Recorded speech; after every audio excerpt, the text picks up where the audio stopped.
So, very good afternoon to everybody, and once again, a very warm welcome to our Business Spotlight interview series. My name's Ron Maycock. I'm the owner of Action Coach Castleford and Business Performance UK, and I'm delighted to be joined this afternoon by Nick Watkins. Nick, very good afternoon to you. Afternoon. It's great to have you with us. Nick is the co-founder and CEO of Mighty, and we'll be hearing plenty more from Nick in just a few moments. Before we do that, though, I really wanted to explain what the purpose of these interviews actually are. We're surrounded by some amazing businesses in our region, and they're each on their own journeys, and these interviews help us share their achievements, share what's actually going on in their world, and it's done all in the name of abundance. The more we can spread the news, spread the word, then the better. The more is more, and it's all done on a national and even on an international basis where we can increase exposure for that company. So without further ado, I'm going to hand over to Nick. Nick, do you want to tell me a little bit more about Mighty? Yeah, thank you, Ron. It's great to be here today and to be talking to the audience. So, just to explain a little bit about Mighty and who we are and what we do. I'm Nick Watkins. I'm one of the co-founders, along with my brother Tom Watkins. We founded the business together back in 2018. We're a manufacturer of dairy alternatives, so we supply all of the UK's big grocery multiple retailers, so the likes of Tesco, Asda, Sainsbury's, Morrison's. With dairy alternatives that are industry leading. So we've got some of the biggest kind of backers in the market on our cap table in terms of investors. So some very advanced technology and IP that we've secured into the business. If we take it kind of right back to the start of the Mighty journey, you know, how did we come into existence? Where did we come from? Why we're here? It was back in 2018, my brother and I, Tom, identified kind of a gap in the market in the plant-based sector. We thought, you know, we want to do something for ourselves as what would be our second business. We were working together already in national accounts. So I'd started my career after university on the trading teams in Asda. Tom had been to Asda House in Leeds. Tom had been to join Mondelez. So we'd both been in FMCG for a significant amount of time. Then spent 10 years kind of selling into the major retailers. So we had, a lot of experience working in that industry. But we were both really passionate about wanting to do something that we believed in, that we saw an opportunity in, and that we could make ourselves and that would do some good for the world. So we identified a gap in the market in the plant-based sector, specifically in dairy alternatives. So back in 2018, we thought, okay, plant milk, a particularly interesting area for us. We'd like to find some solutions there. We think it's a potential growth area in the market, and back then it was a seriously explosive growth area in the market. So Tom and I initially thought, okay, we'll have a go at making a plant milk ourselves, which was an interesting experience and one that we've talked about many times before. So we had a go at making it quite literally in my basement in Batley, and it quite was literally one of those Breaking Bad moments. I'm sure there's plenty of those that Batley, those that know that West Yorkshire. And we tried to make one ourselves, and the end result wasn't fantastic, I've got to say. It wasn't quite as simple as kind of adding kind of base ingredients together and ending up with something that tasted fantastic and that people would happily replace their cow's milk with effectively. So we took some advice from a number of our different friends and other co-founders of different businesses, and very quickly identified some new technology partners that we could work with. And from there, we developed a new recipe, and it kind of became a real roller coaster from that point onwards. So we started out with pea milk, which sounds like a really bizarre thing to talk about. When someone says pea milk, their first question is it green? Does it taste like peas? So no, just to absolutely clarify that one, it's yellow split peas, and it's probably, the most nutritionally advanced product in the market in terms of it's free from all 14 major allergens, got zero sugar. We've got a bigger range now, but this is what we took to market in the first instance, and we launched with Sainsbury's as a future brand. So they're kind of their platform for new brands entering the market. And, we learned very quickly from their team with their support what we didn't know, which was pretty much everything about operating. We thought, having worked in the FMCG space, we'd know a lot about it, but working on the supplier side, very, very different, which was great. So, we got on the Future Brands program for Sainsbury's and started expanding out into their retail estate. our range started to grow. So we had different product formats, different pack sizes. And over the course of the next few years, we launched in all of the major retailers. So as the Sainsbury's, Tesco, Morrisons, we got put on the Tesco very exclusive incubator program. So following in the footsteps of brands like Fever Tree, Brewdog, Propercorn, Grenade, kind of the biggest names in the industry that many of us are familiar with.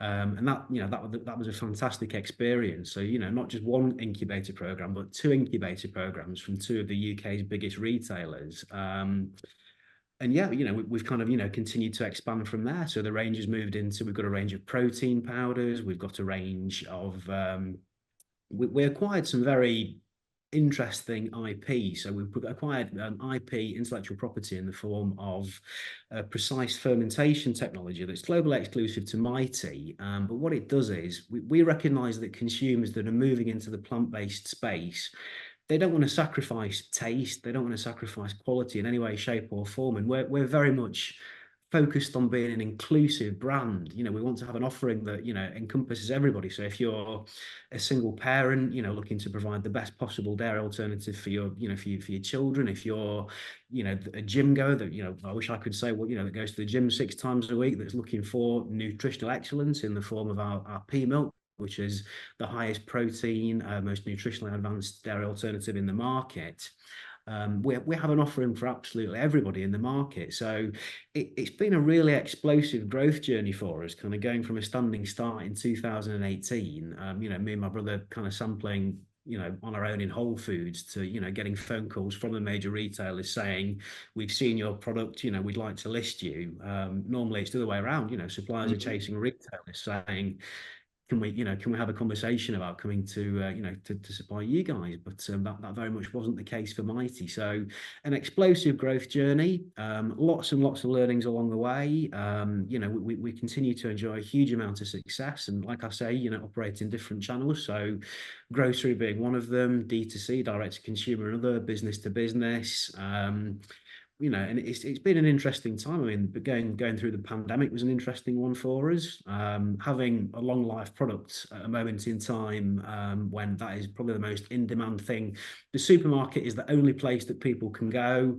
Long life product is something that everybody's looking for. So, all of a sudden we're getting phone calls as a fairly young company from retailers saying we need to limit the amount of stock that we can let consumers buy during this period of time, which we were kind of scratching our heads going, well, okay, if you feel that's necessary, then obviously that's something we can do. But obviously a lot of people were struggling during that moment in time, businesses not being able to stay open.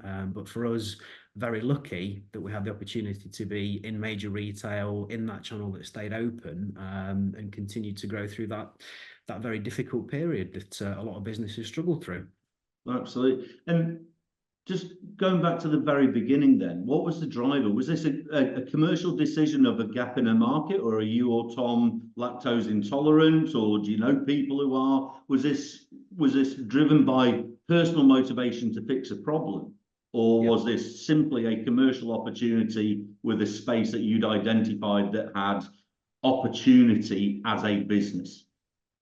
It was a space that we identified initially as a commercial opportunity. So both Tom and I are flexitarians. Neither of us, we very much take the stance that, we are by no means, kind of a militant vegan organisation. We want to be very inclusive, so like I say, everybody that wants, something that can replace dairy 5 days a week for their family, or somebody who's looking for, for nutritional excellence, we want to make sure that we're including everybody. So we're very much not about kind of focusing on a hipster audience or, any one specific segment. Mighty is this, intended to be an inclusive dairy alternative business that's got an offering for everybody. So, talking to one of the major retailers the other day, we were explaining our product proposition and how it works. And it's very simple, if we focus on, we have different product areas. So we do ice cream, protein powders, and dairy alternatives, as well as a few other bits and pieces. But if we just look at the liquid side of it, we were explaining it that we have in our precise fermentation technology, and the purpose of that is to create a product that looks like, tastes like, and acts like milk. So for those consumers that are looking to do something that benefits their environment, it's very much about not having to sacrifice or compromise in any way, shape, or form. So we have a green top semi, we have a blue top whole, we have a red top, which is our unsweetened pea milk, which is, you know, one of our best selling SKUs. And it does come back to taste. I've got to say, a lot of the time, you know, consumers go back to the shops. I don't know about you, Ron, but I know that my shopping basket is only ever full, or my kids only ever let me fill it with things that, you know, that they want to eat, that taste good. That's what gets consumers going back to the shelf. And we've, you know, as a challenger brand, or, you know, kind of growing from being a smaller brand, challenger brand into, you know, a slightly bigger business, we've seen other organizations enter the market. So we saw another pea milk enter the market from Nestle at one stage. They had a brand called Wonder, which entered the market. You know, I think they put around 5 million behind the marketing campaign on that. You know, I couldn't help turn on Amazon Prime and notice, you know, banners for their new products on, you know, on the television, which is just, you know, it's not a budgeting, you know, kind of marketing spend that Mighty's ever had. It's not a place that we've ever been as a challenger brand, but they've exited the market now because consumers vote with their feet, you know, and when we went kind of toe to toe on shelf, you know, comparing pea milk to pea milk, it was very much a case of consumers said, you know, hands down, everything about Mighty tastes better. You know, it's a better product. We've got our precise fermentation technology in there, and it just, you know, it does taste as close to, you know, the kind of dairy execution as you can possibly get. And the same thing when we look at ice cream too. You know, we supply ice cream into you know, a huge number of retail stores, and it's obviously, it includes that not milk technology. So as opposed to, if we look at some of our competitors who've entered that space, so previously looking at, I don't know, other brands like Oatly who entered that space at one point and still do have a presence there. It can be the case that some dairy alternative ice creams are very kind of frosty and icy, but because of the tech we've got inside ours, you know, don't shoot me down for saying this. It's such an indulgent proposition. You know, we would take the Pepsi challenge of going up against a brand like Haagen-Dazs in terms of taste, because it has got that looks like, taste like, you know, that real mouth feel and that indulgent factor of being, you know, a super luxurious ice cream. So when you're eating it, the vast majority of people, if they were to try it, they'd have no idea it was dairy free. And that's being driven by advances in technology, you know, and just making sure that we have got the best in class, which is constantly kind of, you know, verified by the fact that we win a large number of great taste awards, which we're incredibly proud of.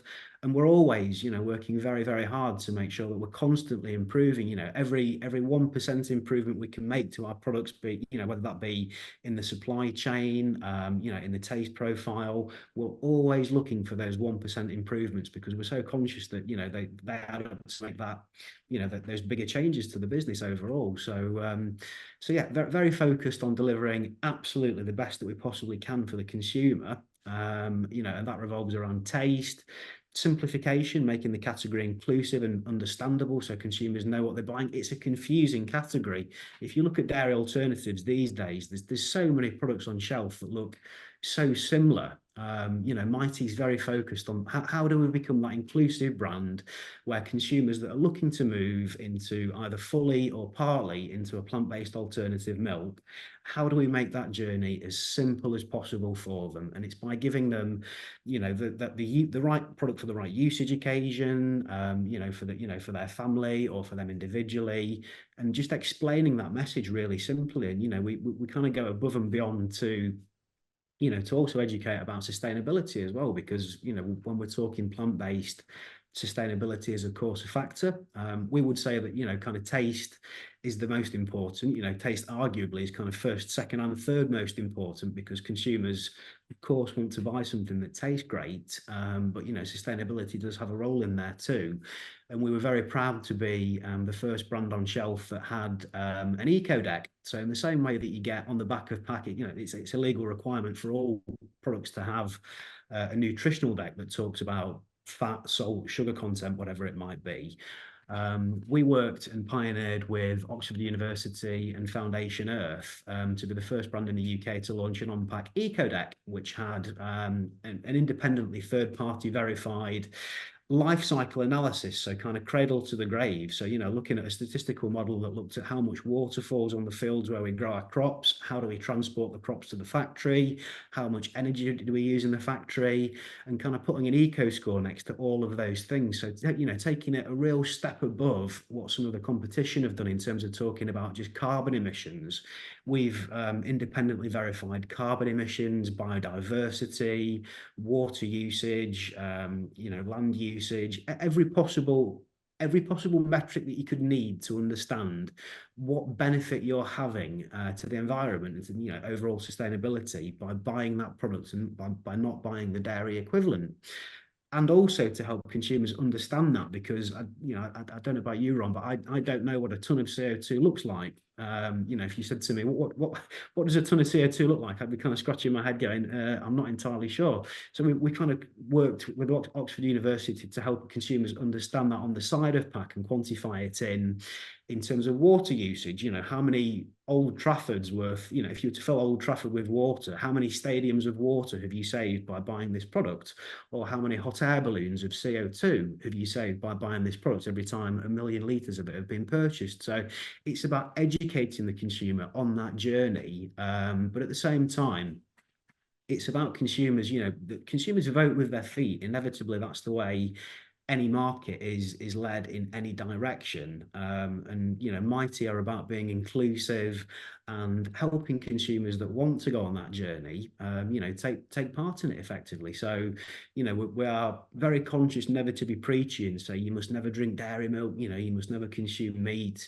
We're about providing solutions and alternatives to consumers that are looking for them, but aren't looking to compromise. So if, for example, you're looking for kind of, a kind of 5-2 split where 5 days of the week you're looking to not eat meat and not drink dairy, Mighty's very much the brand that, wants to champion that. And, when your kids eat their cereal in the morning, one of our greatest ambitions is that they shouldn't be able to tell the difference between Mighty's milk and the dairy equivalent. I mean, my kids, I've got a 5 and a 7-year-old. They've effectively grown up all their lives only drinking Mighty. So whenever they do try dairy, occasionally they get to do so. They go, why does this milk taste weird, Dad?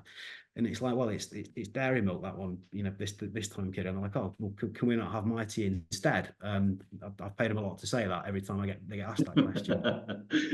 And they're kind of grown up. Every time you're at the ice cream truck, it tastes a bit funny, whatever it may be. So what's the business look like now? You started, as you said, bathtub in Batley, and two brothers with an idea and some experience of FMCG and how the supply chain works, but not necessarily all the idiosyncrasies as a supplier, but more from the consumer of the supply.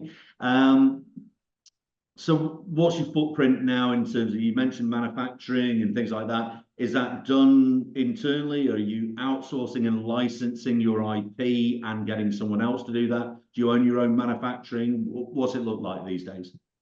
We have a number of third-party manufacturing partners. Until you reach a certain scale, it's not practical for any dairy alternatives manufacturer to have their own manufacturing site. So if we take the kind of benchmark example of Oatly, to name one of the biggest dairy alternative manufacturers in the world, they've been around for 25 years, and they're now in the process of building their own production sites. I know a number of those have been put on pause because even them themselves are struggling with the scale and the kind of demand. You need to have that plant running 4 shifts, 24 hours a day, 7 days a week to make it economically viable. We're not at that stage, and we don't anticipate to be at that stage because for both for ourselves and the vast majority of dairy alternative manufacturers, Oatly included, we for many years shared a production site with those guys. It's not something that we currently have in our thinking. So from a costing perspective, working with a third party is always the most effective. We're very lucky that we do have on our cap table some fantastic raw material suppliers, and some real tech innovators. So when I've talked in the past, during this conversation about some of the IP that we've acquired, that's been a fantastic part of the journey and really helped to differentiate Mighty from the rest of the pack. So when we talk about the IP and the technology that we've got in our products, as a challenger brand, we shouldn't have access to this technology. It's the kind of thing that only Alpro Danone would generally have the resource to acquire, but because we have a great cap table of investors, and they've helped support the business to secure and invest in having this IP brought into the business.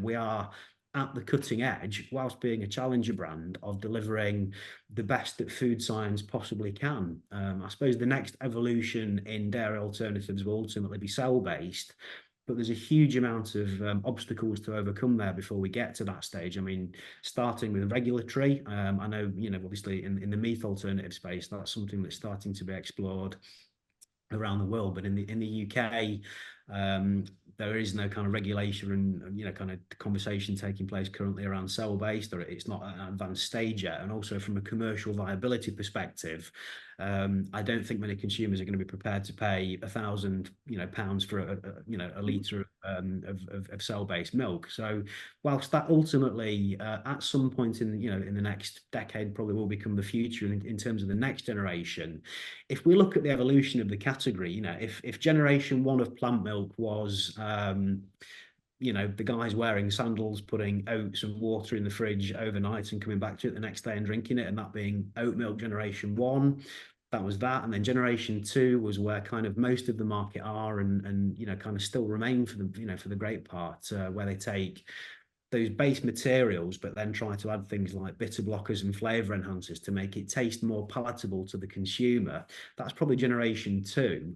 But Mighty very much sits in generation 3, the most advanced stage possible so far. So we're delivering consumers that precise fermentation technology that, like I say, looks like, tastes like, and acts like the dairy equivalent. So when you pour it into a glass of milk, you pour it into a glass, it looks just like milk, it tastes like milk, it acts in your tea and coffee in the same way as milk. So it's really going after being exactly the same as the dairy equivalent, but with a huge number of added benefits, both those being nutritionally, sustainability, whatever it might be. It's taking the kind of dairy benchmark and getting as close as food science can currently deliver in executing that across multiple different categories. So our rates of sale continue to increase exponentially in the dairy alternatives category. We've seen some fantastic traction and great taste awards from the ice cream range. So it's really great to see those awards coming through as kind of vindication that what we've been trying to achieve as a business, consumers are voting for with their feet, both in terms of rates of sale continuing to increase, Mighty being one of the leading challenger brands in the market. For Mighty to take on an absolute behemoth like a Nestle, and for us to be the brand that remains on shelf, it's kind of hopefully speaks for itself in terms of consumers and their sentiment towards the product. So it's been an exciting time since 2018, and the market continues to grow. So yeah. So with the sort of next steps, I guess then. You mentioned that it's diversified into different products and there's been different ranges starting to come in. Strategically, where do you see it going? And at what point do you stop being a challenger brand and you start becoming mainstream? So it's a great question. Yeah, a great question. So where do we see it going? I mean, we would like to think that, 10 years from now, that there's going to be a significant switch. We've currently still got somewhere between, around 75% of consumers drinking dairy, either exclusively or, on a very regular basis. We anticipate in the next 10 years, there is going to be a continued shift towards the necessity for plant-based, both in meat and in dairy alternatives.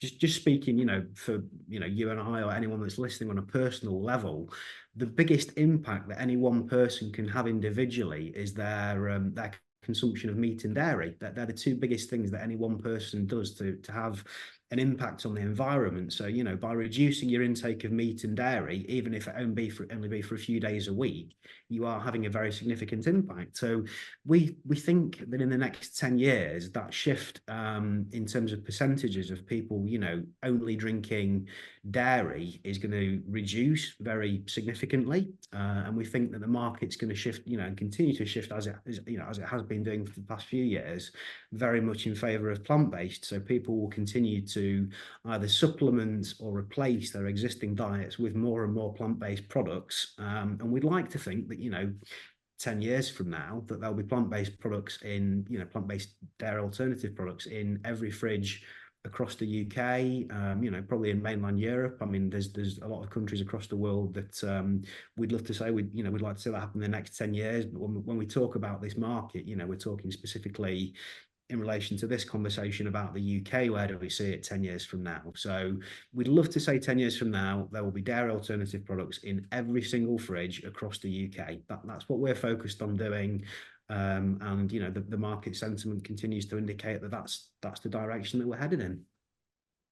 So when do you think that will be mainstream for you as Mighty then? So I guess it's that to take on the Danones or the Nestle's or whatever, we're not talking about taking over from them, but at what point is this, Mighty is the #1 associated brand name with plant-based milk alternatives?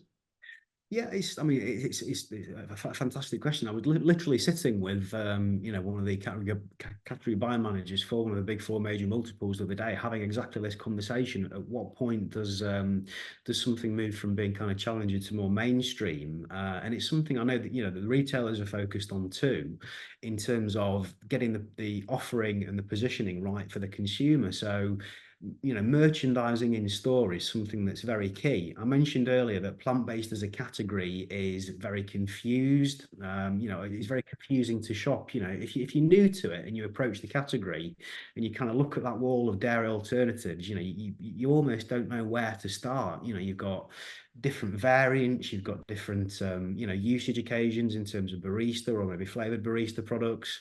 It's all about getting that into the mainstream, and retailers are thinking to themselves now, at what point will brands start to, and do need to start to sit on shelf next to the actual equivalent? So at what point do dairy alternatives need to be merchandised on the dairy aisle next to dairy products? Because consumers are either going, okay, well, I'm buying milk or I'm buying not milk, or maybe I'm buying one of each, so I've got that opportunity to consume. I was going to say, because at the moment it's somewhere near World Foods and it's, in the alternative section, not in the mainstream. And I think it's an interesting response that actually it's probably what will define when you no longer become a challenger brand is when the multiple retailers start to position your product alongside mainstream, what could be construed as historical now alternatives to what you've got. Because as you say, the energy footprint in terms of milk and dairy and everything like that is massive, and everyone hears the plight of the farmers and how they're being underpaid per pint, but actually when you look at it as a sustainable industry, there are challenges to that in its very existence.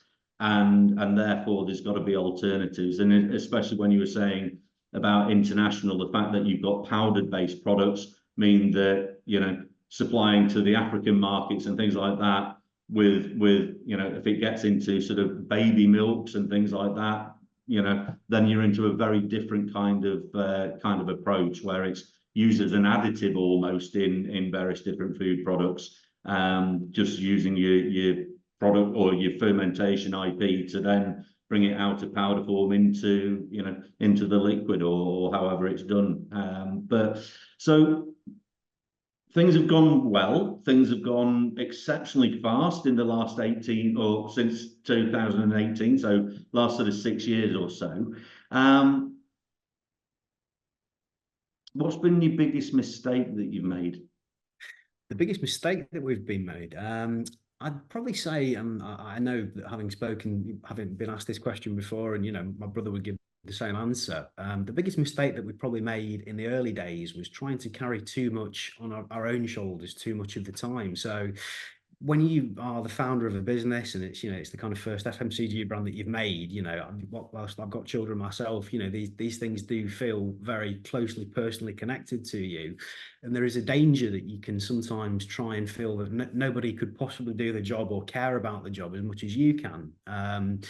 So getting that kind of C-suite team around you of a small group of truly outstanding people that have a skill set that enhances yours, that builds on yours, and offers a different perspective.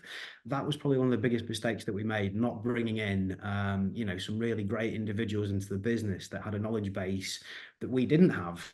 Because you don't know what you don't know until you realize that you don't know it, and as these people came in, we got better CFOs, sales directors, marketing directors, all the learnings that come from these things, building that C-suite team around you as you continue to grow. It's, that was probably one of our biggest mistakes, not doing that sooner, trying to carry too much ourselves and trying to wear too many hats, trying to be marketing director, sales director, managing all shareholder relationships at the same time. Very, very difficult things to do simultaneously.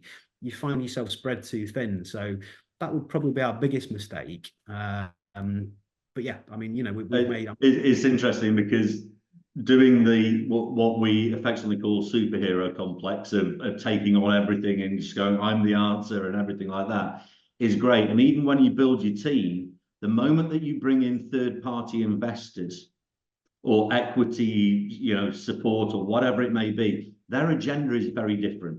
The way their expectations on how you deliver and the pace that you're going all of a sudden changes. So you also almost have to then bring in another team that is used to working in that kind of environment and the pressures associated with, because they take no prisoners. They, as much as they believe in your product, they genuinely believe in return on investment.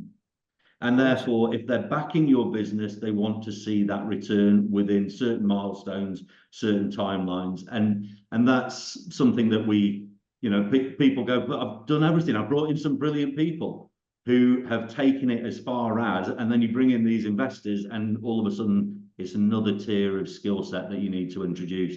It always reminds me of some of the quite possibly the smartest advice I've ever heard for anyone going into business. And it came from a very famous sporting coach, a guy called Frank Dick, who was Daley Thompson's coach and has countless international and very successful athletes. And he just said, know what you know what you don't, and find someone who does. Yep, too right. Great advice. It's so simple, but it means a lot. It really does, because the biggest challenge is thinking that we know it rather than just going, I clearly don't know that, or even if I do, there's people who are better suited to do it. Yes. So surrounding yourself is a great piece of advice and a great learning. So if there was other advice that you give to anyone, not necessarily heading into retail or FMCG, but someone starting out with an idea, some skill sets, a great idea, and some passion, but probably not that deep pockets, what advice would you give to them in business?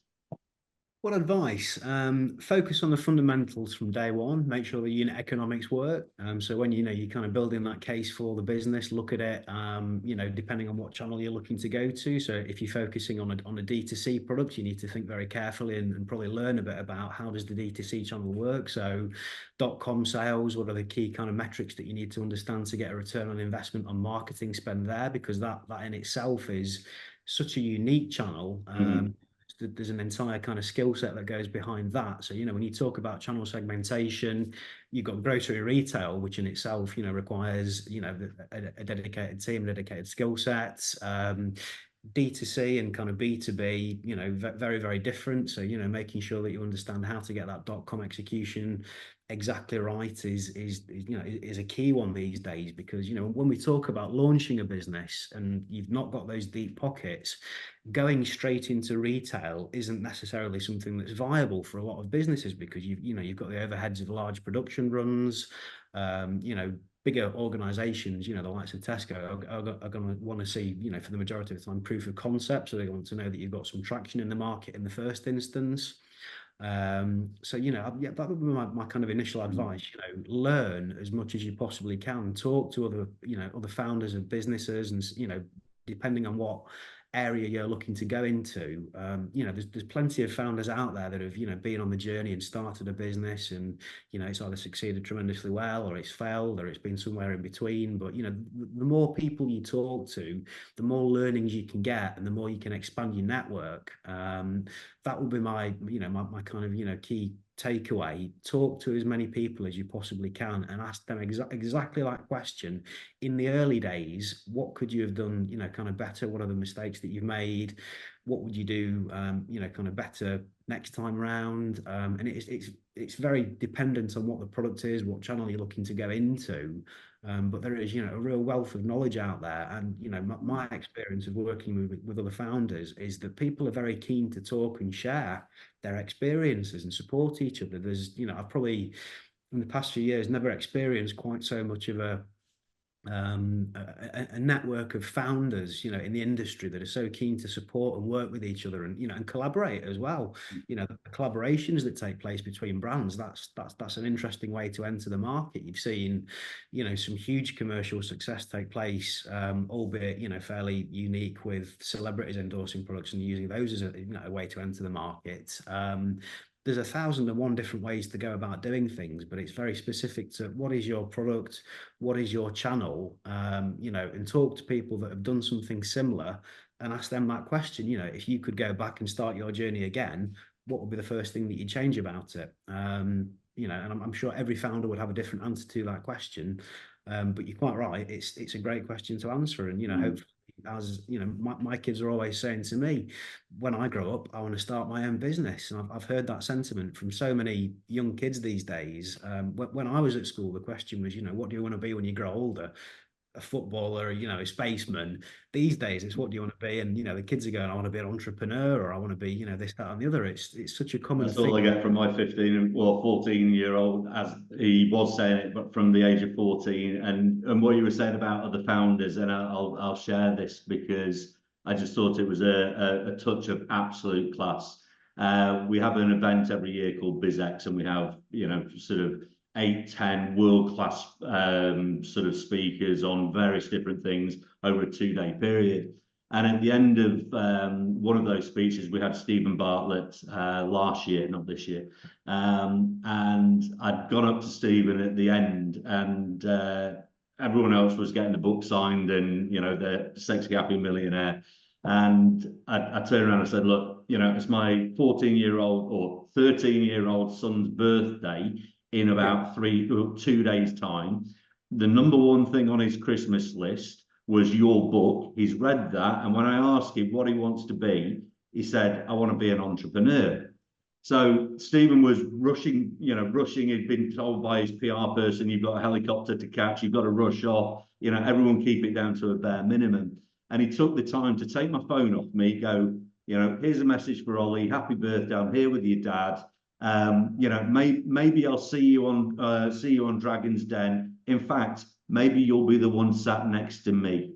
And I just went, pure class. And you sort of, you look at that, and when you're saying that people, it's a measure, I believe, of people who are successful, that they are willing to share. They're not defensive about their journeys. They are willing to share. And it actually amazes me how few people grow a big enough pair to go up to these highly successful people and go, what could I learn from you? Because they will always share, and it's a phenomenal thing. So, advice to other people, I think that is, top notch, Nick, in terms of, get bold enough to ask the right people and set your sights really for the stars. Don't just go to someone who's been all right at it. Go right to the very top and say, what advice would you give me? You know, I'm just starting out, and they'll move heaven and earth to help you because they've gone through the pain. So, you know, absolutely great advice. So it's bringing us towards the end of the interview, actually. And I'm just looking at the time, we've been cracking on with loads of stuff there. So is there anything that we've missed out on, or anything that you'd like to add, or have we pretty much put the worlds to right, I guess, in the...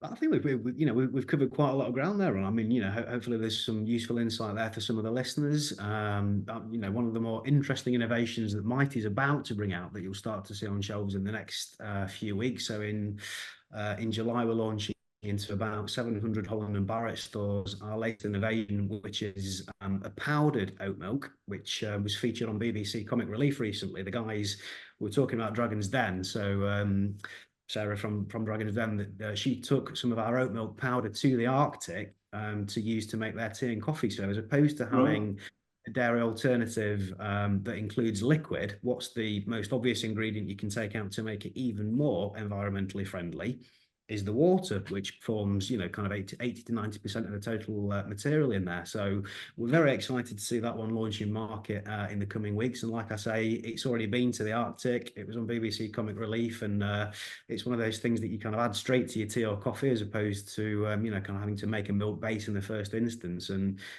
that's another evolution in the market for us, just kind of continuing to drive innovation, continuing to look at what we can do to improve taste, sustainability, nutrition, and just give consumers that ease of access to the best possible products in the market. And I think that's what all really great challenger brands should be focused on. Taste, it's got to taste great. Consumers need to come back and buy it time and time again. Simplification, the consumer needs to understand what's the product proposition, why am I buying it, what's the reason for me to buy it. And from a personal perspective, sustainability is always something that's been very close to my heart. And being able to kind of talk about the benefits that you're having by introducing some degree of plant-based, whether it be plant-based meat alternatives or dairy alternatives into your diet. So that's probably the final message that I'd finish on, just to say, for those people out there that are thinking of starting a business, just like you were saying, don't be afraid to talk to people. People will be very keen to talk to you and give you advice as to, what the next best move to make is to take your business forwards. And should anybody have kind of any questions for me, if there's any details that you want to provide about myself, I'm happy to talk to anybody as well. And thank you for having me today to talk to you, Ron. It's been an absolute pleasure. Well, absolutely, and fascinating market, and it's great to be able to share the journey and some of the successes, early stage successes, because I can only see it going in one direction. So I think the future is looking very bright and very positive for businesses, driven by smart decisions commercially, rather than just simply running on principles. But there are consequential principles in sustainability moving into the future, which is a very nice thing to take as your purpose moving forward. Might not have necessarily had to be the main driver when you first set out. So, really do appreciate you sharing that with us, Nick. And I say, for everyone else who's been sort of listening, some of the advice, all I'll say is listen to Nick. Listen to that advice about taking advice from other people. Please do take action on that. Don't just allow it to bounce in and bounce straight off and then go on back into superhero complex, because it never works out long term for the best of that. So thanks everyone for watching. Thanks again to Nick for sharing. It's been absolutely fascinating. And thank you everyone who's been watching yet another of our Business Spotlight interview series. If you want to record your own, just simply get in touch. When we post these interviews out there, we always give instructions on how to get in touch, how you can share your journey as well, and maximize the reach across the UK pretty much. So we'll see you soon. Take care. It's been great fun. Nick, thank you for your time, and we'll see you all soon. Take care.